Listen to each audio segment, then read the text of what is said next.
Students, welcome to our channel tax and facts. आज हम +1 class की इकोनॉमिक्स का चैप्टर नंबर 5 डिस्कस करेंगे, थ्योरी ऑफ डिमांड। सबसे पहले हम डिस्कस कर लेते हैं कंसेप्ट्स ऑफ डिमांड। एक्चुअल में डिमांड होता क्या है?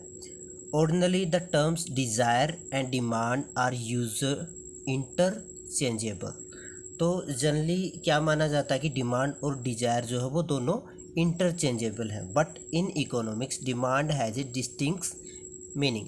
बट इकोनॉमिक्स में अगर हम पढ़ेंगे तो डिमांड का एक अपने आप में एक अलग मीनिंग होता है। Supposing you desire to have an LED TV but you don't have enough money to buy it. आपकी डिज़ायर है कि आप एक एलईडी टीवी आपको चाहिए बट आपके पास पैसे नहीं है, तो हम इसको क्या कहेंगे? डिमांड नहीं कहेंगे, केवल इसको डिज़ायर कहेंगे। हम एक बार दोबारा से इसको रिपीट कर लेते हैं ताकि हमें डिमांड का मीनिंग अच्छे से पता लग जाए। जब हमारे पास पैसे नहीं होते बट कोई चीज़ हम खरीदना चाहते हैं, कोई गुड्स हम खरीदना चाहते हैं, हमारे पास पैसे होते नहीं, तो हम उसे डिमांड नहीं कहेंगे। वो डिमांड कब बनेगी? जब वो हमारी डिज़ायर भी है और हमारे पास पैसे भी हैं और उस पैसे को हम उस गुड्स पे खर्च करना भी चाहते हैं, तो वो डिमांड कहलाएगी। Demand for a commodity is the desire to buy a commodity back with sufficient purchasing power and the willingness to spend. तो हम एक डिमांड क्या हुआ एक्चुअल में? हमारा डिमांड वो होता है जो कि हमारी एक कोमोडिटी की वो डिज़ायर भी है, हमारे पास पैसा भी है और हम उस पैसे को उस कोमोडिटी के ऊपर खर्च भी करना चाह रहे हैं, तो वो क्या बन जाएगी? हमारी डिमांड बन जाएगी। नेक्स्ट है हमारा डिमांड और क्वांटिटी डिमांडेड क्या होता है? Demand refers to different possible quantities of a commodity that the consumer is ready to buy at different possible price of that commodity. तो डिमांड क्या होता है? अलग अलग क्वांटिटी और एक अलग अलग प्राइस पे जब एक कंज्यूमर किसी गुड्स को परचेज करने के लिए रेडी होता है, उसे हम बोलते हैं डिमांड। यानी कि अलग अलग आपकी क्वांटिटी हो जाएंगी किसी कमोडिटी की और डिफरेंट डिफरेंट आपके क्या होंगे? प्राइजेज होंगे, तो हम उसे क्या बोलेंगे? डिमांड कहेंगे। बट क्वांटिटी डिमांडेड क्या होता है? Refers to a specific quantity. यहाँ पे ध्यान दीजिएगा, आप क्वांटिटी डिमांडेड में क्या कर रहे हो? एक स्पेसिफिक क्वांटिटी को ही परचेज कर रहे हो। वहाँ पे क्या था डिमांड में? हमारा अलग अलग पॉसिबल क्वांटिटीज़ थी, बट यहाँ पे स्पेसिफिक क्वांटिटी है to be purchase against a specific price. और यहाँ पे क्या हो जाएगा? एक स्पेसिफिक प्राइस पे आप किसी कोमोडिटी को परचेज कर रहे हो, तो आपका कहलाएगा क्वांटिटी डिमांडेड। नेक्स्ट है हमारा डिमांड शेड्यूल। डिमांड शेड्यूल में हम क्या रीड करेंगे? यहाँ पे हमारी डिमांड होती है 2 टाइप्स की, इंडिविजुअल डिमांड और market demand schedule. Individual demand में हम क्या लेते हैं? केवल एक इंडिविजुअल को ही लेंगे। इंडिविजुअल बायर हमारा रहेगा यहाँ पे, जैसे कि हमें प्राइस गिवन है 1 2 3 4 और क्वांटिटी गिवन है। प्राइस और डिमांड में हमेशा नेगेटिव रिलेशन होता है, ये आप याद रखिएगा। प्राइस और डिमांड में हमेशा नेगेटिव रिलेशन ही रहता है। जैसे कि यहाँ पे हमारा प्राइस 1 है तो हम क्वांटिटी या फिर डिमांड कितनी कर रहे हैं? 4 की। जैसे ही हमारा प्राइस बढ़ जाएगा, जैसे कि हमारा प्राइस 3 हुआ तो हमने क्या किया? डिमांड को घटा दिया 2। यानी कि प्राइस और डिमांड में हमेशा नेगेटिव रिलेशन होता है। जैसे जैसे प्राइस बढ़ता है वैसे वैसे हमारी डिमांड घटती है। जैसे जैसे प्राइस घटता है वैसे वैसे हमारी डिमांड जो है वो बढ़ती है। इन्वर्स रिलेशन हम बोल सकते हैं इन दोनों में होता है। तो इंडिविजुअल डिमांड में हम क्या करते हैं? केवल एक इंडिविजुअल हाउस, इंडिविजुअल व्यक्ति या फिर एक इंडिविजुअल ग्रुप को ही डिस्कस करते हैं। नेक्स्ट है मार्केट डिमांड में हम क्या करते हैं? In every market there are several consumer. तो अलग अलग कंज्यूमर तो होंगे ही मार्केट में, तो वो उनकी डिमांड भी अलग अलग होगी। तो यहाँ पे हम क्या करते हैं? कंज्यूमर को एग्रीगेट यानी कि टोटल कंज्यूमर को डिस्कस करते हैं मार्केट डिमांड में, कि भी हमारे पास अलग अलग कमोडिटी के अलग अलग कौन कौन से कंज्यूमर हैं। जैसे कि यहाँ कमोडिटी या फिर यूनिट नंबर ए और बी दे रखा है, फिर इनको अगर हम कंबाइन कर लेंगे तो ये क्या हो जाएगा? हमारा मार्केट डिमांड शेड्यूल। एक बार इनकी डेफिनेशन रीड कर लेते हैं। इंडिविजुअल डिमांड या फिर इंडिविजुअल डिमांड शेड्यूल क्या होता है?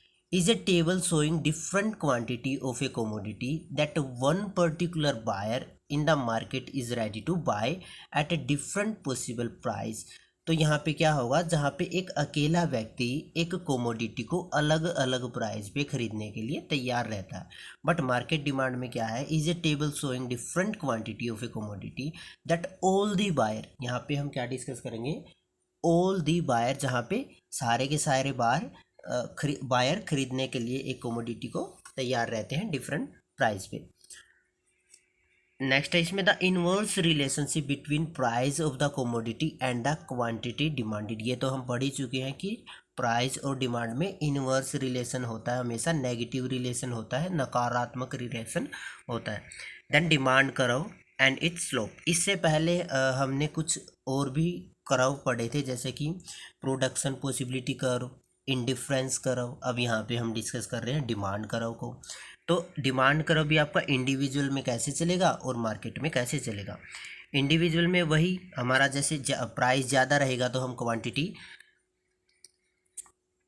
एक क्वांटिटी हम परचेज कर रहे हैं 4 प्राइस पे। अगर हमारा प्राइस 3 हो जाता तो हम 2 क्वांटिटी परचेज कर रहे हैं। नेक्स्ट है प्राइस अगर हमारा 2 हो जाता तो हम 3 क्वांटिटी परचेज कर रहे हैं। जैसे कि यहाँ 4 तो हमने क्वांटिटी परचेज किया 1, यानी कि प्राइस ज़्यादा है तो हमारी डिमांड कम है। जैसे ही प्राइस घटेगा डिमांड हमारी बढ़ना शुरू हो जाएगी। नेक्स्ट है हमारा इसमें मार्केट डिमांड कर्व में क्या करेंगे, सबसे पहले अलग अलग कंज्यूमर को लेंगे, जैसे कि यहाँ ए और बी ले रखा है हमारा, फिर इन दोनों को अगर हम कंबाइन कर देंगे तो क्या हो जाएगा, हमारा मार्केट डिमांड कर्व बन जाएगा। नेक्स्ट है slope of demand curve. Demand curve हमेशा हमारा क्या करता है, नेगेटिव रिलेशन होता है प्राइस और डिमांड में। तो डिमांड कर्व हमारा क्या करता है, ऊपर से नीचे की तरफ स्लोप करता है हमेशा प्राइस और डिमांड के रिलेशन में। अब डिमांड फंक्शन, यानी कि डिमांड को कौन कौन से फंक्शन इफ़ेक्ट करते हैं, वो कौन से फैक्टर होते हैं जो हमारी डिमांड को इफ़ेक्ट करते हैं। तो ये हमारे सारे के सारे डिमांड के फंक्शन हैं। डी एक्स का मतलब है हमारा यहाँ पे quantity demanded of a commodity, एक कोमोडिटी की क्या हमने डिमांड की है। देन एफ का मतलब हमारा ये फंक्शन, देन ब्रैकेट से स्टार्ट हो जाएंगे कौन कौन से फंक्शन है। पी एक्स का मतलब है oven price of the commodity, एक कोमोडिटी का खुद का क्या प्राइस होता है वो पी एक्स हमारा यहाँ पे डिनोट कर रहा है। देन पी आर यानी कि एक रिलेटेड गुड्स का क्या प्राइस होता है, रिलेटेड गुड्स का यहाँ पे मतलब है सब्सटीट्यूट गुड्स, वो हम नेक्स्ट इसी लेसन में डिस्कस करेंगे क्या होती है। वाई का मतलब है हमारा कंज्यूमर की इनकम, भाई हमारे पास पैसा कितना है वो भी तो हमारी डिमांड को इफेक्ट करेगा। नेक्स्ट है taste and preference, T denote कर रहा है टेस्ट एंड प्रेफरेंस को। नेक्स्ट है ई कंज्यूमर एक्सपेक्टेशन, ये भी हम ब्रीफ में डिस्कस करेंगे इसी लेसन में अभी। तो फर्स्ट फंक्शन को हम डिस्कस कर लेते हैं, oven price of the commodity. ये बिल्कुल सिंपल सा है, अगर हमारी कोमोडिटी का प्राइस बढ़ेगा तो हम क्या करेंगे, क्वांटिटी कम परचेज करेंगे, अगर प्राइस घटेगा तो हम क्वांटिटी ज़्यादा परचेज करेंगे। ये तो बिल्कुल सिंपल सा ही था, क्योंकि इनवर्स रिलेशन होता है प्राइस और डिमांड में। नेक्स्ट है price of related goods. Related goods का मतलब है कि एक गुड्स से मिलती जुलती अगर कोई गुड्स है तो उसे हम सब्सटीट्यूट गुड्स बोलते हैं, जैसे टी और कॉफ़ी। तो सब्सटीट्यूट गुड्स क्या होती हैं, these are the goods which can be substitutes for each other. जैसे कि हमारा काफ़ी बार गेम्स में होता है ना, जैसे कबड्डी में होता है कि उस खिलाड़ी को सब्सटीट्यूट किया गया है दूसरे खिलाड़ी के साथ, अगर कोई इंजर्ड हो जाता है तो हम दूसरे खिलाड़ी को बुला लेते हैं। ऐसे ही अगर किसी एक गुड्स का प्राइस बढ़ जाता है तो दूसरी गुड्स की डिमांड बढ़ जाती है जो उससे मिलती जुलती हो।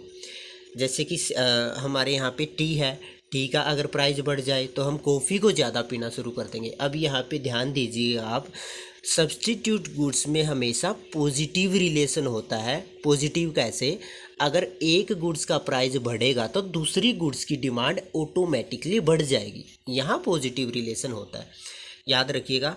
नेक्स्ट है कम्प्लीमेंट्री गुड्स। कम्प्लीमेंट्री गुड्स वो होती हैं जो कि मिलके किसी गुड्स को कंप्लीट करती हैं, जैसे कि पेन और ink. Complementary goods are those goods which complete the demand for each other, दो कि एक दूसरे के लिए डिमांड को कंप्लीट करेंगी।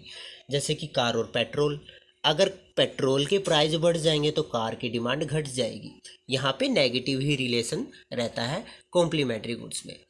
अगर एक चीज़ का प्राइस घटेगा तो दूसरी चीज़ का प्राइस क्या हो जाएगा, a fall in the price of one causes increase in the demand for the other. अगर एक गुड्स का या फिर एक कमोडिटी का प्राइस बढ़ रहा है तो दूसरी का क्या हो जाएगा, डिमांड घट जाएगी। अगर एक गुड्स और कमोडिटी का प्राइस घट रहा है तो दूसरी का क्या हो जाएगा, डिमांड बढ़ जाएगी। सब्स्टिट्यूट्स और कम्प्लीमेंट्री में डिफरेंस हम अब कर ही सकते हैं आसानी से। सब्स्टिट्यूट गुड्स वो होती हैं जिनको हम इंटरचेंज कर सकते हैं एक दूसरे के साथ। कम्प्लीमेंट्री गुड्स वो होती हैं जो कि मिल के कंप्लीट करती हैं हमारी डिमांड को। When the price of substitute goods increase, demand for a given goods are rise and vice versa. जैसे ही प्राइस बढ़ेगा तो डिमांड भी बढ़ेगी सब्स्टिट्यूट गुड्स में, याद रखिएगा। जैसे ही कम्प्लीमेंट्री गुड्स में प्राइस बढ़ेगा तो वहाँ पे डिमांड घटेगी हमारी, याद रखिएगा। नेक्स्ट है इनकम ऑफ द कंज्यूमर। अब कंज्यूमर की इनकम यानी कि हमारी इनकम भी तो इफेक्ट करती है ना डिमांड को। अब पहले हमारे पास 100 रुपये थे तब तो हम उसी के हिसाब से गुड्स एंड सर्विसेज को खरीदेंगे। अब हमारे पास पैसे बढ़ गए या कि इनकम बढ़ गई तो हम ज़्यादा गुड्स एंड सर्विसेज को परचेज करना शुरू कर देंगे। Change in the income of the consumer also influence his demand for the different goods.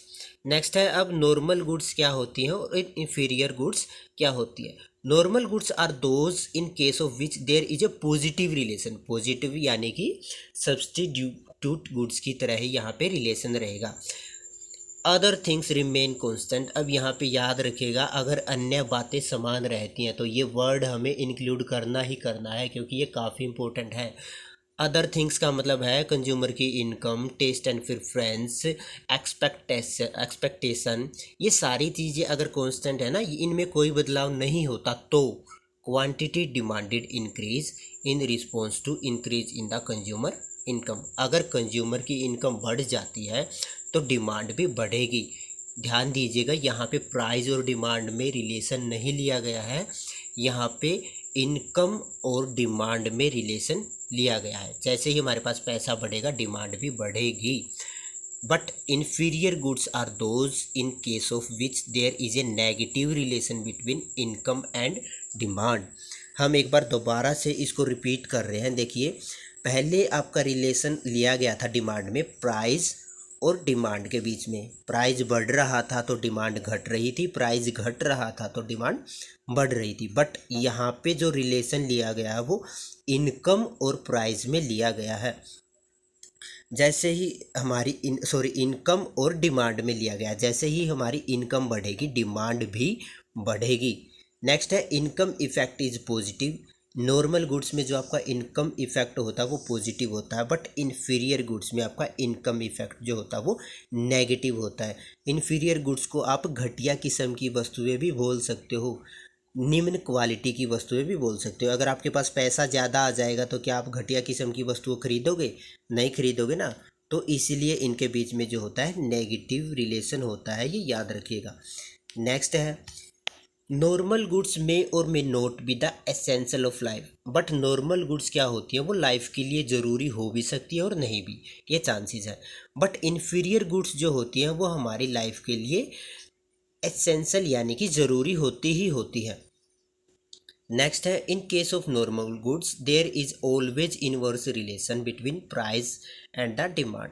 तो नॉर्मल गुड्स में प्राइस और डिमांड में इनवर्स रिलेशन ही रहेगा हमेशा। नेक्स्ट है in case of inferior goods there may be may और may not be inverse relation. But inferior goods में ये हो भी सकता है और नहीं भी हो सकता, इनवर्स रिलेशन दोनों के बीच में। नेक्स्ट है हमारा टेस्ट एंड प्रेफरेंस। टेस्ट और प्रेफरेंस कैसे इफेक्ट करेगा? अगर हमें कोई गुड्स या फिर ब्रांडेड गुड्स पसंद है, अब भाई उसका चाहे कितना ही प्राइस हो जाए हमें तो खरीदनी है, हमें पसंद है भी वो गुड्स, तो हमारा टेस्ट भी इफेक्ट करता है डिमांड को। उसका प्राइस कितना ही हो हमें मैटर नहीं करता, वो ब्रांड हमें पसंद है तो हम खरीदेंगे, हमारा टेस्ट है वो।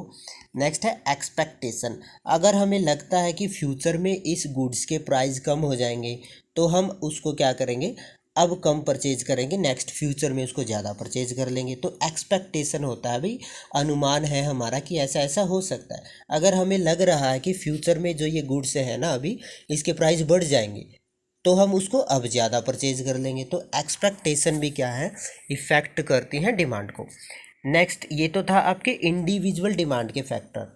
नेक्स्ट हम पढ़ेंगे मार्केट डिमांड के फंक्शन क्या हैं या फिर फैक्टर क्या है, कौन कौन से फैक्टर इफेक्ट करते हैं। Market demand is equal to F मतलब आपका function, then P X price of related goods, price of own commodity. Next है P R price of related goods, next है वाई यानी कि आपका इनकम, टी यानी कि taste and preference, E expectation, N population, but यहाँ पे क्या ऐड हुआ आपका एन, और वाई डी यानी कि डिस्ट्रीब्यूशन ऑफ इनकम। ये दो ही चीज़ें हमें पढ़नी है, बाकी तो हम पढ़ ही चुके हैं।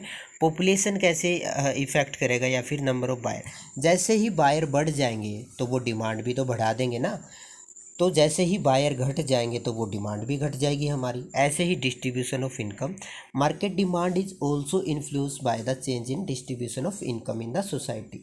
डिस्ट्रीब्यूशन ऑफ इनकम भी इफेक्ट करता है डिमांड को। जैसे कि कुछ स्टेट ऐसे होते हैं जो कि रिच हैं वो स्टार्टिंग से ही, बट कुछ स्टेट ऐसे हैं जहाँ के लोगों के पास ज़्यादा इनकम नहीं है, तो वहाँ की डिमांड कम होगी एज़ कम्पेयर टू जो स्टेट ज़्यादा रिच हैं। नेक्स्ट है हमारा law of demand. Law of demand में हमेशा याद रखिएगा इनवर्स रिलेशन होता है बिटवीन प्राइस एंड क्वांटिटी में। The law of demand state that other thing remain constant. अब भाई लॉ ऑफ डिमांड में हमें ये लाइन या फिर ये वर्ड हमें ऐड करना ही करना पड़ेगा, अदर थिंग रिमेन कांस्टेंट। अगर अन्य बातें, ये अन्य बातें कौन सी हैं, जो फैक्टर हमने पढ़े थे ऊपर, जैसे कि P R T E Y, ये सारी चीज़ें ये हैं वो अन्य बातें। There is an inverse relation between quantity demanded and price. तो प्राइस और डिमांड में हमेशा नेगेटिव रिलेशन ही रहेगा अगर अन्य बातें समान रहेंगी तो। नेक्स्ट है हमारा इसमें assumptions of law of demand. The taste and preference of the consumer constant. Consumer का वही टेस्ट नहीं बदलना चाहिए, यानी कि वो शिफ्ट नहीं होना चाहिए दूसरे ब्रांड की तरफ। देयर इज़ नो चेंज, उसके इनकम में भी कोई चेंज ना होना चाहिए, तभी लॉ ऑफ डिमांड काम करेगा। Price of related goods not change, related goods के प्राइस में भी कोई बदलाव ना हो, तभी लॉ ऑफ डिमांड हमारा वर्क करेगा। Consumers don't expect any significant change, और हमारी जो एक्सपेक्टेशन होती हैं उनमें भी कोई बदलाव नहीं होना चाहिए, तभी हमारा क्या करेगा, लॉ ऑफ डिमांड वर्क करेगा।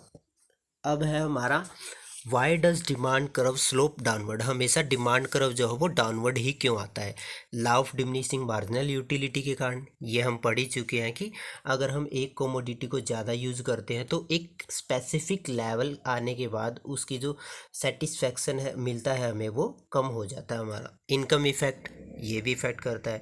सब्सटीट्यूशन इफेक्ट ये हम पढ़ ही चुके हैं, सब्सटीट्यूट्स गुड्स क्या होती है जिनको हम इंटरचेंज कर सकते हैं। Size of consumer goods, different uses, अलग अलग यूजेज होते हैं कंज्यूमर का, ग्रुप का साइज भी इफेक्ट करता है इन सब चीज़ों को। नेक्स्ट है expectation to the exceptions to law of demand. अब लॉ ऑफ डिमांड को गलत साबित कौन कौन करता है, मतलब कौन सी चीज़ें गलत साबित करती हैं। हमेशा प्राइस और डिमांड में नेगेटिव रिलेशन होता है, बट आर्टिकल ऑफ डिस्टिंक्शन, इसको हम विलासिता की वस्तुएं भी बोलते हैं, इनको वेबलन गुड्स। जैसे ये वो गुड्स होती हैं अगर इनका जितना ज़्यादा प्राइस होगा ना उतना ही इनको ज़्यादा परचेज किया जाता है, यानी कि ये दिखावे की चीज़ें होती हैं।